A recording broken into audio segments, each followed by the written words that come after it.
이 시간 하나님께서 우리에게 주신 말씀은 요한복음 16장 25절에서 33절 말씀입니다. 제가 보는 성경으로 신약 174쪽입니다. 신약 174쪽에 있는 요한복음 16장 25절에서 33절까지의 말씀을 저와 한 절씩 교독하시고 마지막 33절은 합독하겠습니다. 이것을 비유로 너희에게 일렀거니와 때가 이르면 다시는 비유로 너희에게 이르지 않고 아버지에 대한 것을 밝히 이르리라. 너희가 내 이름으로 구할 것이요 내가 너희를 위하여 아버지께 구하겠다 하는 말이 아니니 이는 너희가 나를 사랑하고 또 내가 하나님께로부터 온 줄 믿었으므로 아버지께서 친히 너희를 사랑하심이라. 내가 아버지에게서 나와 세상에 왔고 다시 세상을 떠나 아버지께로 가노라 하시니 제자들이 말하되 지금은 밝히 말씀하시고 아무 비유로도 하지 아니하시니 우리가 지금이야 주께서 모든 것을 아시고 또 사람의 물음을 기다리시지 않는 줄 아나이다. 이로써 하나님께로부터 나오심을 우리가 믿사옵나이다. 예수께서 대답하시되 이제는 너희가 믿느냐? 보라, 너희가 다 각각 제 곳으로 흩어지고 나를 혼자 둘 때가 오나니 벌써 왔도다. 그러나 내가 혼자 있는 것이 아니라 아버지께서 함께 읽습니다. 이것을 너희에게 이르는 것은 너희로 내 안에서 평안을 누리게 하려 함이라. 세상에서는 너희가 환난을 당하나 담대하라. 내가 세상을 이기었노라. 아멘. 오늘도 이 아침을 깨워주신 하나님께 영광을 올려드립니다. 또 이 시간 우리가 하나님 아버지께 올려드리는 모든 기도와 소원의 제목들이 이루어질 줄로 믿습니다. 우리가 드리는 모든 기도는 우리 하나님 아버지께 성령의 도우심을 받아 예수님의 이름으로 올리는 것이죠. 매번 기도를 할 때마다 그러한 내용들을 형성되어서 마지막에는 예수님의 이름으로 올리는 것이 우리의 기도의 방법입니다. 대상자는 아버지 하나님, 성령 하나님의 도우심을 받아 예수님의 이름으로. 단순히 기도가 이러한 우리의 행위, 우리의 몸으로 하는 어떤 행위뿐만이 아니라 삼위일체 하나님이 나를 통해서 역사하시는 그러한 놀라운 은혜의 과정이다라고도 우리가 표현할 수가 있겠습니다. 그래서 우리는 이 기도를 할 때 하나님을 아버지라고 부르기 시작합니다. 또 예수님께서 계실 당시에 유대인들, 그러면 이 유대인들은 어떻게 기도를 했을까? 그들은 이 예수님을 어떻게 생각했을까? 우리는 늘 기도를 할 때마다 예수님의 이름으로 기도합니다 라면서 기도를 하지만 실제 그 당시 유대인들은 예수님을 어떻게 생각했을까? 또 그 오래전 히브리 시대, 구약 시대의 사람들은 어떻게 기도를 했을까라고 한번 생각을 해보도록 하겠습니다. 그들은 하나님의 이름을 부르짖으면서 직접 하나님의 이름을 부르면서 기도할 수 있었던 사람들이 얼마나 있었을까 한번 생각을 해봅니다. 우리는 성자 하나님, 예수님의 이름을 얼마든지 마음껏 부르면서 매 기도 때마다 예수님의 이름으로 기도를 하고 있지만 구약시대 때는 물론 하나님께서 여호와라는 이름도 알려주셨고 나의 이름을 부르짖으라는 그런 표현도 분명히 말씀에 나와 있지만 구약시대 때 사람들이 감히 하나님의 이름을 마음껏 불렀을까라고 하는 그런 생각을 가져보게 됩니다. 오히려 그때 당시에 하나님의 이름을 함부로 부르는 것은 오히려 신성모독에 해당되었겠지요. 그리고 예수님께서 계시던 시대에도 예수님께서 하나님의 아들이다, 내가 너희를 구원하러 말씀으로 이곳에 왔다 라고 하시는 그 말씀, 진리된 말씀을 선포했음에도 불구하고 사람들은 예수님을 향해서 무엇이라고 했습니까? 신성모독이다, 감히 본인이 하나님의 아들이라고 일컫다니, 감히 하나님의 이름을 함부로 저렇게 이야기하다니 저 사람은 신성모독을 하는 죄인이다 라고 그렇게 평가를 받았다라고 하는 그러한 내용을 우리가 알 수 있습니다. 솔직히 지금 이렇게 이 시대가 되어서야 예수님의 십자가 그 사건 이후로 휘장이 갈라지고 우리가 마음껏 예배드리고 말씀을 마음껏 보면서 하나님, 예수님, 성령님을 부르짖을 수 있는 이 시대를 살고 있기 때문에 우리야 쉽게 생각할 수 있겠지만 그때 당시에는 이 쉬운 일이 참 어려울 수도 있겠다라는 것이죠. 우리도 아마 실제로 그 시대에 살았다면 어땠을까 싶습니다.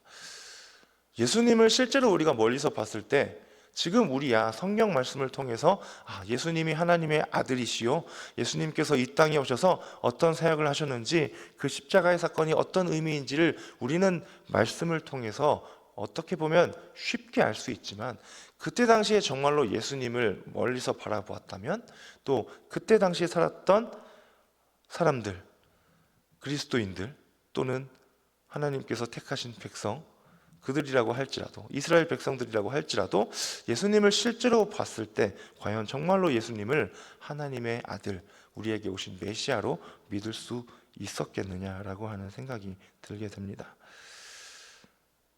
우리는 이 시대에 하나님 앞에 기도를 드릴 때에 예수님의 이름으로 정말 쉽게 기도를 드리고 있습니다.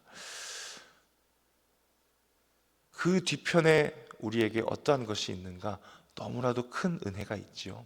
지난 한 주간 우리가 고난주간을 보냈고, 어제는 부활주일로 하나님 앞에 영광을 올려드렸습니다.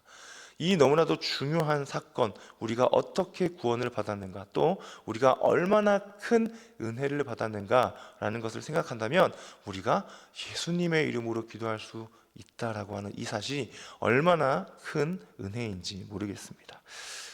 그런데 우리가 살아가다 보면 참 이러한 일들이 많이 있죠.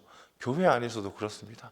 저 상처받았습니다 라고 하는 그런 표현들이 참 농담으로 나올 때도 있고 정말 진담으로 나올 때도 있고요. 실제로 그러한 일들 때문에 시험을 당하여서 때로는 정말 아픈 일이지만 교회를 떠나는, 교회와 멀어지는 그러한 분들이 생겨나기도 합니다.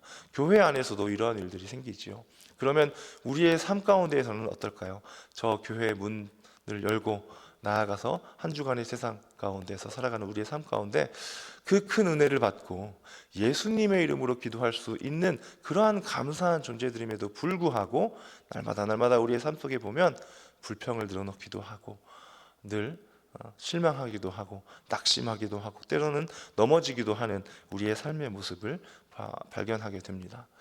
혹시 어제 또 고난주간 그렇게 지내고 어제 하나님 감사합니다, 하나님 부활 영광 찬양합니다, 영광 받아주시옵소서, 어제 주일 낮 예배 그리고 오후 찬양 예배 그 멋진 칸타타로 하나님께 감사를 올려드렸고 귀가하셨지요.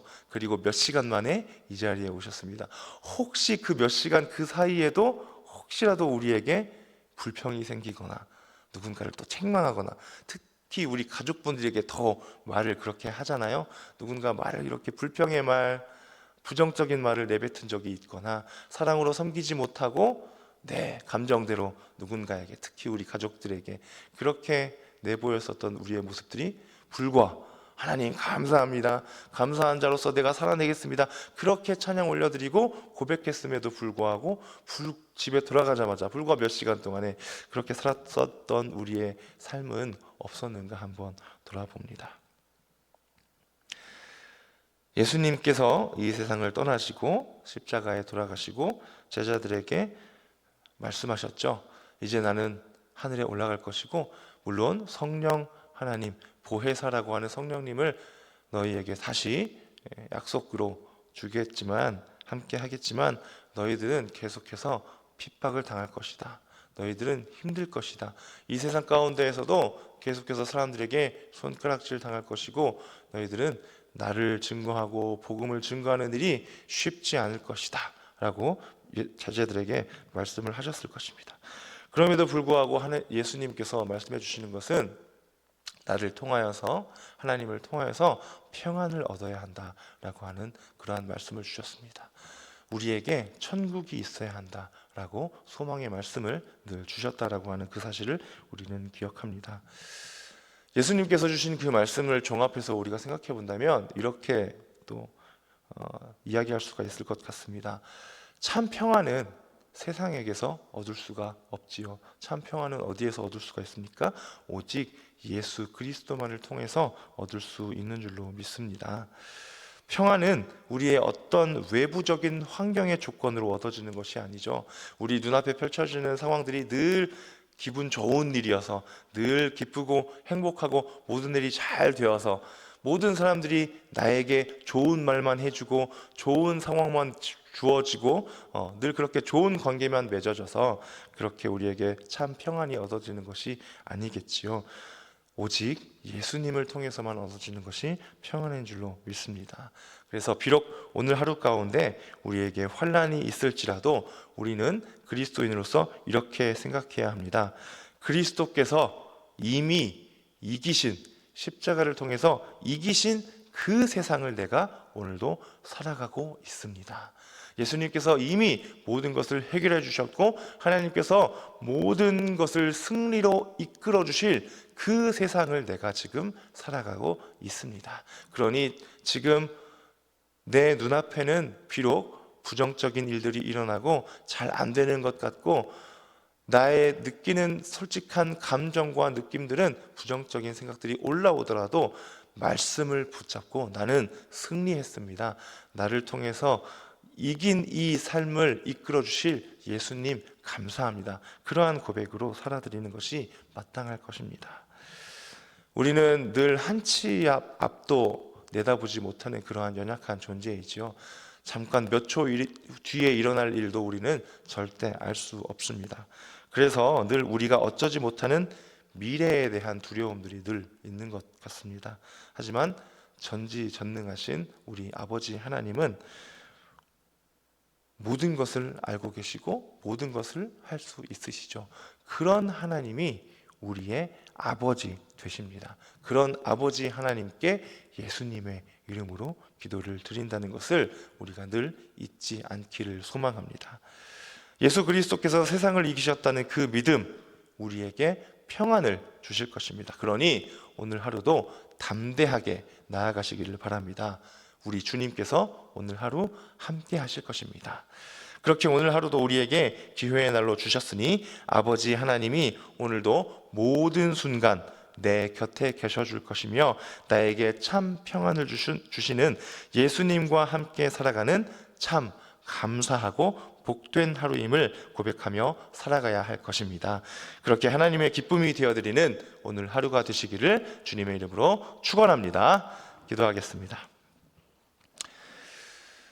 우리에게 참 평안을 늘 주시는 아버지 하나님, 이 시간 말씀 주시니 참 감사합니다.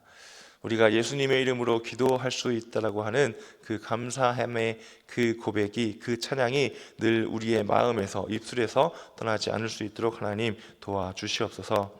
그리하여서 늘 예수님께서 제자들에게 가르쳐 주셨던 그 내용들이 늘 우리 마음속에 있어서 하나님 앞에서 예수님과 함께 성령 하나님의 도우심을 받아 복된 그리스도인으로서 살아가는 오늘 하루 될 수 있도록 인도하여 주시옵소서.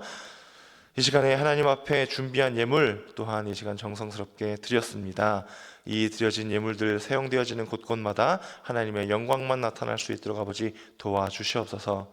또한 드려진 이 헌금 안에 담겨있는 이 정성, 이 마음을 허락하여 주시옵소서.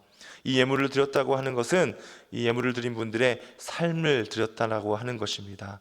하나님께서 기억해 주시고 그 삶 가운데 함께하여 주시고 이끌어 주시고 채워 주시옵소서. 감사드리며 예수님의 이름으로 기도드립니다. 아멘. 하늘에 계신 우리 아버지, 아버지의 이름을 거룩하게 하시며 아버지의 나라가 오게 하시며 아버지의 뜻이 하늘에서와 같이 땅에서도 이루어지게 하소서. 오늘 우리에게 일용할 양식을 주시고 우리가 우리에게 잘못한 사람을 용서하여 준 것 같이 우리 죄를 용서하여 주시고 우리를 시험에 빠지지 않게 하시고 악에서 구하소서. 나라와 권능과 영광이 영원히 아버지의 것입니다. 아멘.